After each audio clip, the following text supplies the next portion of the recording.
నమస్తే, welcome to special drive. నా పేరు వెనలా. ఇక డీటెయిల్స్ చూస్తే గ్రామ పంచాయతీ ఎన్నికల షెడ్యూల్ విడుదల కావడంతో రాష్ట్రంలో ఎన్నికల వేడి మొదలైంది. ఇటీవలనే జూబ్లీహిల్స్ ఉప ఎన్నికల్లో భారీ మెజార్టీతో విజయం సాధించి నూతన ఉత్తేజంతో ఉన్న కాంగ్రెస్ పార్టీకి ఈ స్థానిక సంస్థల ఎన్నికలు ప్రతిష్టాత్మకంగా మారాయి. లోకల్ బాడీ ఎన్నికల కోసం ఎప్పటి నుంచో అధికార పార్టీ రాజకీయ వ్యూహాలు, ప్రణాళికలు సిద్ధం చేసుకుంటూ ఉంది. ఇక గతంలో ఒకసారి లోకల్ బాడీ ఎన్నికల షెడ్యూల్ విడుదల కావడం, న్యాయస్థానాల తీర్పుతో వాయిదా పడిన స్థానిక ఎన్నికలు హడావిడి తిరిగి మొదలైంది. ఇక 3 విడతలుగా జరగనున్న ఈ ఎన్నికల్లో తొలి విడత డిసెంబర్ 11న, 14న రెండో విడత, 17న మూడో విడత ఎన్నికలు జరగనున్నాయి. అయితే తొలి విడత ఎన్నికలకు నామినేషన్ల ప్రక్రియ రేపటి నుంచి ప్రారంభం కానున్నాయి. ఇక రెండో విడత ఎన్నికల నామినేషన్లు ఈ నెల 30 నుంచి, మూడో విడత ఎన్నికల నామినేషన్లు వచ్చే నెల 3వ తేదీ నుంచి ప్రారంభం కానున్నాయి. దీంతో అధికార పార్టీ ఆ మేరకు శ్రేణులను సన్నద్ధం చేసింది.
ఇక సంస్థాగతంగా బలోపేతం పైన దృష్టి సారించి దాదాపు పూర్తి చేసిన కాంగ్రెస్ పార్టీ సంక్షేమ పథకాలను విస్తృతంగా ప్రజల్లోకి తీసుకెళ్లేందుకు సన్నద్దమవుతుంది. ఇక ఈ నెల 19న ఇందిరమ్మ చీరల పంపిణీ కార్యక్రమం మొదలై డిసెంబర్ 9న తెలంగాణ తల్లి అవతరణ దినోత్సవం వరకు కొనసాగనుంది. దాదాపుగా 60 లక్షల చీరల పంపిణీ చేస్తున్నట్లు ప్రభుత్వ వర్గాలు తెలిపాయి. ఈ కార్యక్రమంతో 6 గ్యారంటీలను పథకాలను అందిస్తున్నందున ప్రజలు తమకు అనుకూలంగా ఉన్నారని హస్తం నేతలు చెబుతున్నారు. ఇక బీసీ రిజర్వేషన్ల కోసం రాష్ట్ర ప్రభుత్వంగా చేయాల్సిన కృషి చేశామని, కానీ కేంద్రంలోని బీజేపీ పార్టీ అడ్డం పడిందన్న అంశాన్ని కూడా ప్రజల్లోకి తీసుకెళ్లే యోచనలో కాంగ్రెస్ నేతలు పార్టీ ఉన్నట్లుగా చెబుతున్నారు. ఇక దీనిపై మరింత సమాచారాన్ని మా ప్రతినిధి హరీష్ లైత్వర అందిస్తారు. హరీష్, చెప్పండి, పంచాయతీ ఎన్నికల నేపథ్యంలో ఏ పార్టీలు ఎలాంటి వ్యూహాలతో ముందుకెళ్లనున్నారు? అప్డేట్స్ ఏంటి? రైట్ వెన్నెల, రాష్ట్రంలో లోకల్ బాడీకి సంబంధించి కూడా ఎన్నికల నగారా మోగింది. దీంతో రాజకీయ హీట్ పెరిగిందని చెప్పొచ్చు. ప్రధానంగా ఈ స్థానిక సంస్థల ఎన్నికలకు సంబంధించి కూడా కాంగ్రెస్ పార్టీ ప్రతిష్టాత్మకంగా తీసుకుంది. ఎందుకంటే జూబ్లీ హిల్స్ ఉప ఎన్నిక గెలుపు తర్వాత మరోసారి ఇప్పుడు స్థానిక సంస్థల ఎన్నికలు రాబోతా ఉన్నాయి కాబట్టి ఎన్నికల్లో మెజార్టీ స్థానాలను సొంతం చేసుకునేందుకు తన ప్రణాళికలను సిద్ధం చేసిన పరిస్థితి అయితే కనిపిస్తా ఉన్నది. ఇక మరోవైపు ఇరు ప్రతిపక్ష పార్టీలకు సంబంధించి కావచ్చు, ఇక స్థానిక సంస్థల ఎన్నికల్లో ఆ మెజార్టీ స్థానాలను సొంతం చేసుకోవాలంటూ కూడా వాళ్ళ ప్రణాళికలు సిద్ధం చేసుకుంటున్న పరిస్థితి అయితే కనిపిస్తా ఉన్నది. ఇప్పుడు కాంగ్రెస్ పార్టీకి పటిష్టాత్మకం అని చెప్పొచ్చు. ఎందుకంటే వైపు కంటోన్మెంట్ ఉప ఎన్నిక గెలిచిన తర్వాత మరోసారి జూబ్లీ హిల్స్ ఉప ఎన్నిక గెలవడం జరిగింది. ఇప్పుడు స్థానిక సంస్థల ఎన్నికలకు సంబంధించి కూడా ఆ ఎన్నికల నగారం మోగింది. ఇక దీనికి సంబంధించి కూడా ఎన్నికలు జరగబోతా ఉన్నాయి కాబట్టి మెజార్టీ స్థానాల లక్ష్యంగా కూడా కాంగ్రెస్ పార్టీ ఇప్పటికే పథకాల అమలు కావచ్చు, ఇక కార్యాచరణను సిద్ధం చేసింది. క్యాడర్ అంతా కూడా అంటే బూత్ లెవెల్ క్యాడర్ ని కూడా పటిష్టాత్మకంగా బలోపేతం చేసిన పరిస్థితి ఉంది. దాంతో పాటుగా ఇక డిసిసిల నియామకం చేపట్టింది. మొత్తంగా 3 విడతలుగా ఇప్పుడు ఎన్నికలు జరగబోతా ఉన్న నేపథ్యం ఉంది. ప్రధానంగా 11వ తేదీ, 14వ తేదీ, అలాగే 17వ తేదీ, డిసెంబర్ 17వ తేదీ 3 దఫాల్లో ఎన్నికలు జరగబోతా ఉన్నాయి. దాంతో నామినేషన్లకు సంబంధించి కూడా ఈ నెల 27న మొదటి విడతకు సంబంధించిన నామినేషన్ ఉంది. 2వ విడతకు సంబంధించి కూడా 30వ తేదీకి సంబంధించిన నామినేషన్ ఉంది. అలాగే 3వ విడతకు సంబంధించి కూడా 3వ తేదీన నామినేషన్ ప్రక్రియ కొనసాగనున్నది. ఇక మొత్తంగా ఈ సంస్థాగతంగా సంబంధించి కూడా పార్టీ ఇప్పటికీ బలోపేతం చేసింది. ఇక డిసిసిల నియామకాలు చేపట్టిన పరిస్థితి కావచ్చు, జిల్లా అధ్యక్షుల కార్యవర్గ కూర్పుకు సంబంధించి కూడా మండల కమిటీలు అలాగే బూత్ కమిటీలకు సంబంధించి అక్కడ డిసిసిల ఏదైతే కమిటీలను ఏర్పాటు చేసుకున్న పరిస్థితి అయితే కనిపిస్తా ఉన్నది. ఇక ఇప్పుడు మెజార్టీ స్థానాల లక్ష్యంగా కూడా వెళ్తున్న క్రమంలో డిసిసిలకు సంబంధించి కూడా ఒక ఏదైతే వార్ నడుస్తున్న పరిస్థితి అయితే కనిపిస్తా ఉన్నది. జిల్లాలో అంటే వర్గపోరులుగా కొనసాగుతూ ఉన్న పరిస్థితి అయితే కనిపిస్తా ఉన్నది. కాబట్టి ఇక డిసిసిల నియామకం తర్వాత అది కాస్త బగ్గుమన్న పరిస్థితి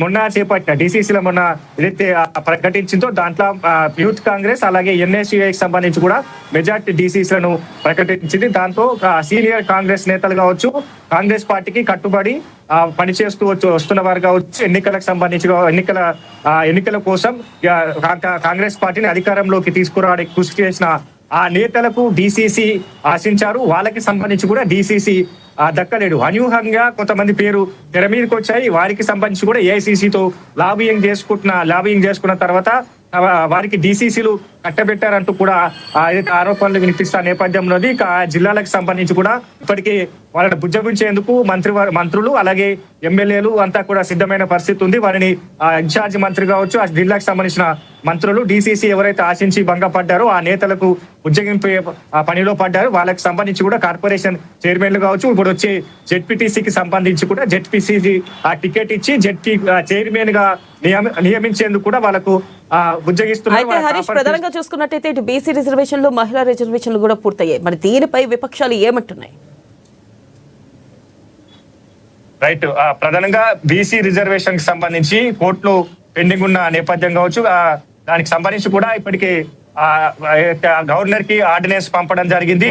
ఇక ఆర్డినెన్స్ కి సంబంధించి కూడా అది పెండింగ్ లో పెట్టిన నేపథ్యం కావచ్చు. ఒకవైపు హైకోర్టుకు సంబంధించి కూడా దీన్ని హైకోర్టుకు సంబంధించి కూడా దీనిపైన విచారణ చేపట్టింది. బీసీలకు 50% రిజర్వేషన్ పైబడి రిజర్వేషన్లు ఇచ్చేందుకు హైకోర్టు తిరస్కరించింది. 42% అంటే 50% క్యాప్ కి సంబంధించి కూడా కిందిగా 42% కి సంబంధించి కూడా ఎన్నికలు నిర్వహించుకోవాలి. 50% కి సంబంధించిన ఏదైతే రిజర్వేషన్లు పెరుగుతా ఉన్నాయి, బీసీలకు 42% ఇస్తే వాటిని కేసుకు సంబంధించి హైకోర్టుకు సంబంధించి కూడా తిరస్కరించింది. కాబట్టి ఇప్పుడు అంటే గత ఎన్నికలకు సంబంధించి పాత పద్ధతిలో ఇప్పుడు ఎన్నికలకు వెళుతా ఉన్నది. కాబట్టి ఈ అస్త్రాన్ని కాంగ్రెస్ పార్టీ బలంగా తీసుకోబోతుంది. ఎందుకంటే బీసీలకు సంబంధించి కూడా రాజకీయ ప్రాధాన్యత కల్పించాం. రాజకీయ ప్రాధాన్యతకు సంబంధించి కూడా వాళ్ళకు 42% రాజకీయంలో రిజర్వేషన్లు ఇచ్చేందుకు ఇస్తే బీజేపీ కేంద్ర ప్రభుత్వం అడ్డుకుంది. దానికి దీన్ని ప్రజల్లోకి బలంగా తీసుకువెళ్ళాలని కూడా ఒక ప్రచార అస్త్రాన్ని కూడా మలుచుకోనున్న నేపథ్యం అయితే కనిపిస్తా ఉన్నది.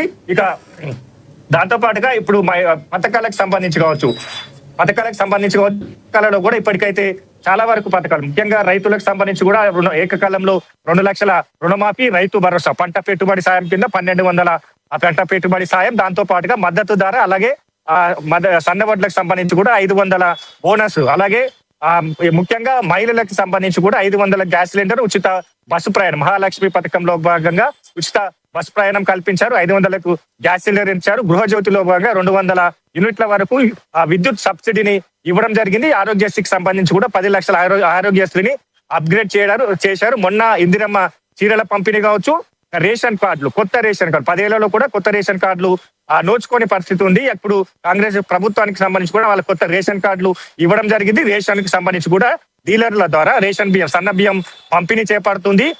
వీటన్నిటిని కూడా ఇప్పుడు బలంగా ఈ ప్రచార అస్త్రాలుగా మలుచుకోబోతున్నారు. ఇదంతా కూడా గ్రామీణ ప్రాంత ప్రజలు, ఎందుకంటే స్థానిక పూరంతా కూడా గ్రామీణంలో జరుగుతుంది. కాబట్టి కాంగ్రెస్ ప్రభుత్వం తీసుకొచ్చిన ఆ పథకాలు ఏవైతే ఉన్నాయో ఆ పథకాలకు సంబంధించి కూడా ప్రజలంతా అక్కడ విశ్వసిస్తా ఉన్నారు. ఖచ్చితంగా కాంగ్రెస్ పార్టీని స్థానిక సంస్థల ఎన్నికలలో మెజార్టీగా ఆ పార్టీకి సంబంధించి కూడా గెలిచే అవకాశాలు ఉన్నాయని కూడా కాంగ్రెస్ పార్టీ ధీమాతో వ్యక్తం చేస్తున్న పరిస్థితి అయితే కనిపిస్తా ఉన్నది. కాబట్టి ఇక ముఖ్యంగా ఇప్పుడు ఏదైతే ఈ స్థానిక పోరుకు సంబంధించి కూడా పూర్తి స్థాయిలో ప్రచార అస్త్రాలు కావచ్చు, పథకాలకు సంబంధించి పటిష్టాత్మకంగా తీసుకొచ్చిన పథకాలకు సంబంధించి కావచ్చు, వీటన్నిటికీ కాంగ్రెస్ పార్టీ ప్రచార అస్త్రాలుగా మలుచుకోబోతున్నది. కాబట్టి ఇక్కడ వైరస్ గా డీసీసీలకు సంబంధించిన ఆ పదవులకు సంబంధించి కూడా కొనసాగుతుంది. కాబట్టి దాన్ని బుజ్జగిస్తే ఖచ్చితంగా ఈ మెజార్టీ స్థానాలు సొంతం చేసుకుంటారు. లేదంటే ఇక అక్కడ సంబంధించి కూడా జిల్లాలో ఆ గ్రామీణ ప్రాంతాల్లో నియోజకవర్గానికి సంబంధించి కూడా ఇరు వర్గాల పోరు ఉంటుంది. ఒకవైపు ఏదైతే వాళ్ళు అసంతృప్తితో కొనసాగుతున్న నేతలు ఎవరైతే ఉన్నారో వాళ్ళు ఫీల్డ్ లో పనిచేయడానికి ఇప్పుడు చురుకుగా వాళ్ళు లేరు. కాబట్టి వాళ్ళకి సంబంధించి కూడా బుజ్జగించే పనిలో పడ్డారు. కాబట్టి వాళ్ళకి ఏ విధంగా బుజ్జగిస్తారు, దాని తర్వాత ఇప్పుడు స్థానిక సంస్థల ఎన్నికలకు ఈ బుజ్జగి నుంచి కూడా కీలకంగా చెప్పాలి. ఎందుకంటే అది ఇరు వర్గాల మధ్య బుజ్జగింపులు లేకుండా వాళ్ళకు ఏదైతే పదవి ఆశించి భంగపడ్డారు. కాబట్టి వాళ్ళకి సంబంధించి కూడా అసంతృప్తితో ఉంటే స్థానికంగా ప్రచారాలు కావచ్చు, కార్యక్రమాలు కావచ్చు నిర్వహించలేకపోతారు. కాబట్టి కాంగ్రెస్ పార్టీ సీనియర్ గా పనిచేస్తా ఉన్నారు. అయితే గత అసెంబ్లీ ఎన్నికలు కావచ్చు, పార్లమెంట్ ఎన్నికలకు పనిచేశారు. కాబట్టి వాళ్ళని బుజ్జగించే పనిలో ఇప్పుడు కాంగ్రెస్ క్యాడర్ పడ్డ పరిస్థితి అయితే ఉన్నది. కాబట్టి ఖచ్చితంగా ఇప్పుడు ఆ పనిలో తర్వాత ఖచ్చితంగా ఇప్పుడు స్థానిక సంస్థల ఎన్నికలకు సంబంధించి కూడా ప్రతిష్టాత్మకంగా పథకాలు, అలాగే మహిళలకు సంబంధించిన పథకాలు కావచ్చు, బీసీ రిజర్వేషన్ అంశాన్ని కేంద్ర ప్రభుత్వం మొండి వైఖరి అనుసరిస్తున్న బీసీ రిజర్వేషన్ అంశాన్ని ప్రచారాల స్థాలుగా మర్చిపోబోతుంది. Vennela. Right, thank you Harish.